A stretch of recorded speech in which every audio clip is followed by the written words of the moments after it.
বড় হয়ে গেলে নাকি ঈদের খুশি আর থাকে না? আমি তো বলব যখন আপনি বাবা-মা হয়ে যাবেন আপনার সন্তানের ঈদের খুশি দেখলে আপনার খুশি লাগবে এবং এই খুশি থেকে বেশি খুশি মনে হয় এই দুনিয়ায় আর কারো নাই। যেমনটা ছোটবেলায় আমাদের বাবা-মার একটু ঘোরাঘুরি না করলে কিন্তু ঈদের খুশিটা আসলে উপভোগ করা যায় না ঘরে বসে। তো তাই বাচ্চাদেরকে নিয়ে চলে গেলাম একটু ঘুরতে। বেশ কয়েকদিন যাবত আমার গলার অবস্থা খারাপ, এজন্য আমি কিন্তু ভয়েস ওভার দিয়ে কোনো ভিডিও বানাতে পারছি না। ইভেন রিল ভিডিওগুলো আমি নরমালি এমনি টেমনি ছেড়ে দিচ্ছি। আপনারা ক্ষমাসুলভ দৃষ্টিতে দেখবেন। ইভেন এখনো জোরে কথা বলতে পারছি না এবং এছাড়া দ্রুত কথা বলতে পারছি না, খুব আস্তে আস্তে কথা বলতে হয়। আর কষ্টের ভেতর আরো বড় কষ্ট, গত 2-3 দিন যাবত আমার অনেকগুলো ভিডিও জমে গিয়েছিল এবং রোজারও কিছু রেসিপি ভিডিও আমার রয়ে গিয়েছিল। আমি ভাবছিলাম যে একটা একটা করে সেগুলো এডিট করে দিয়ে দিব, আর তারপর দেখি যে মোবাইলের স্টোরেজ ফুল হয়ে মোবাইলের মাথা খারাপ হয়ে গেছে। কেমনে কেমনে জানি সব ভিডিও গায়েব, সব ভিডিও ডিলেট। তো এই জন্য মনটা আরো বেশি কষ্টে আছে, কারণ এত কষ্ট করে ভিডিওগুলো শুট করা হয়েছিল।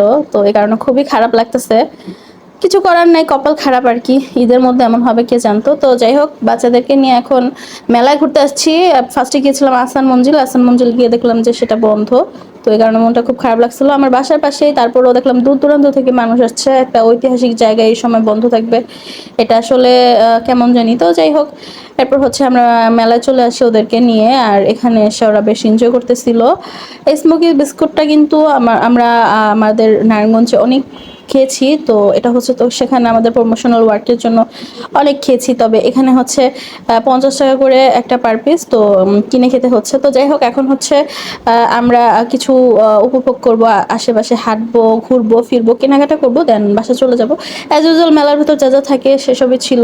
আমি এখানে ট্রেনেও চরকিতে অনেক কিছুতে উঠেছিলাম, অনেক অনেক ক্লিপ ছিল। কয়েকটা ক্লিপ তো শ্যুটই হয় নাই, আবার কয়েকটা ক্লিপ শ্যুট হয়েছে বাট ডিলেট হয়ে গেছে, এজন্য খুবই খারাপ লাগতেছিল। হয়তো বা ভিডিওটা আমি আরো সুন্দর করে করতে পারতাম, তো মন মতো হচ্ছিল না। এই টুকিটাকি কিছু ক্লিপ বাকি ছিল, ওগুলো দিয়ে আসলে এই ভিডিওটা মেক করা। আর দেখেন, ছোট ছোট ছানাপোনাদের খুশি দেখলে কিন্তু দুনিয়া আর কিছুই লাগে না।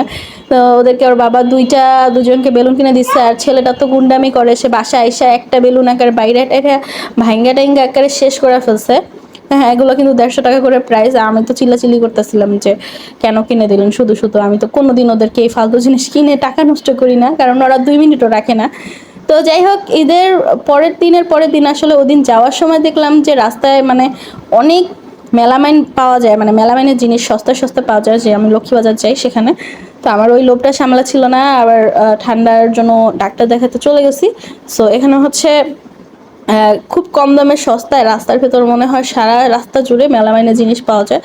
এত সস্তা যেটা বলে বোঝানোর মতো না। তো যাই হোক, আমার মেয়ে স্ট্রবেরি খেতে চাচ্ছিল। স্ট্রবেরিগুলো দেখতে তেমন একটা কেমন জানি ফ্রেশ ছিল না। তারপর আবার 200 টাকা করে কেজি। এখন ফ্রেশ যদি না থাকে, ফরমালিন যুক্ত থাকে, তাহলে দাম দিয়ে কিনে লাভ কি? তো এই কারণে হচ্ছে কিনি নাই। দেন হচ্ছে এই যে মেলামাইনের জিনিসগুলো দেখছেন, এখানে সারা রাস্তা জুড়ে মেলামাইনের জিনিস। তো আমি যেহেতু রান্নাবান্নার কাজ করি, ভিডিও করি, তো আমার কিছু কিছু জিনিস দরকার হয়। তো আমি সবসময় আমারগুলা কম দামে কালেক্ট করে রাখি, কারণ শাশুড়ির জিনিস তো সবসময় বলে ধরা যায় না, শাশুড়িরা মাইন্ড করে ধরলে। ওগুলা শুধু মেহমানদের জন্য আর তাদের জন্য, ওগুলো তারা আমাদের জন্য না। তো এই জন্য হচ্ছে আমি যখন যা পারি কম দামে বা আমার সাধ্য মতো কিনে কিনে আমি ভিডিওর জন্য ইউজ করার জন্য কিনে রাখি। তো আমার পক্ষে ভালো হয়েছে, আমি এগুলো কিনে রাখছি। এগুলো দেখেন, সব জিনিস মিলায়া মাত্র 200 টাকার জিনিস কিনছি। সব জিনিস এখানে এখানে প্লেট বাটি থেকে শুরু করে যা যা দেখছেন, এগুলো সব একত্রে 200 টাকা। হ্যাঁ, 200 টাকা বা 20 টাকা ফেরত আনছিলাম।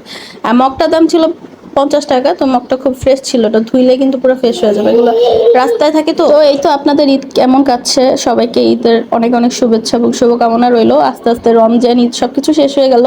তো এই ছিল আজকের ভিডিও। ভালো থাকবেন সবাই, আল্লাহ হাফেজ।